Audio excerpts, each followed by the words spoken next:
छत्तीसगढ़ के मनेन्द्रगढ़ में तहसीलदार और व्यवसायी के बीच का मारपीट का मामला तूल पकड़ता जा रहा है। बता दें कि व्यवसायी के जेल चले जाने के बाद चैम्बर ऑफ कॉमर्स ने तहसीलदार के खिलाफ मोर्चा खोल दिया है, वहीं नगर बंद का आह्वान किया है। तो बता दें कि कल बेजा कब्जा हटाने आए तहसीलदार को व्यवसायी ने थप्पड़ जड़ दिया था, साथ ही गाली गलौज भी की थी, ऐसा आरोप है। इसी आरोप में तहसीलदार की शिकायत के बाद व्यवसायी नितिन को जेल भेज दिया गया है, जिसके विरोध में छत्तीसगढ़ चैम्बर ऑफ कॉमर्स ने मनेन्द्रगढ़ नगर बंद का ऐलान किया है। बता दें कि इसकी शिकायत कलेक्टर और मंत्री श्याम बिहारी जायसवाल से भी की गई है। तो बड़ी खबर बता दें कि मनेन्द्रगढ़ के में तहसीलदार और व्यवसायी के बीच जो मारपीट का मामला था वो तूल पकड़ता जा रहा है और छत्तीसगढ़ चैम्बर ऑफ कॉमर्स ने मनेन्द्रगढ़ नगर बंद का ऐलान भी कर दिया है।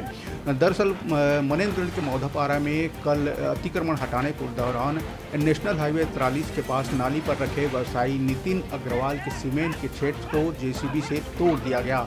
इससे भड़के नितिन अग्रवाल ने तहसीलदार यादवेंद्र केवट को पीट दिया, साथ ही गाली गलौज करते हुए नितिन अग्रवाल को तहसीलदार को धमकाया कि वह अपना ट्रांसफ़र करा ले। पुलिस बल की मौजूदगी में यह घटना हुई थी। तो बड़ी खबर बता दें कि छत्तीसगढ़ के मनेन्द्रगढ़ में तहसीलदार और व्यवसायी के बीच मारपीट का मामला तूल पकड़ता जा रहा है। छत्तीसगढ़ चैम्बर ऑफ कॉमर्स ने इस मामले को लेकर मनेन्द्रगढ़ नगर बंद का ऐलान किया है, साथ ही कलेक्टर और मंत्री श्याम बिहारी जायसवाल से भी इसकी शिकायत की गई है।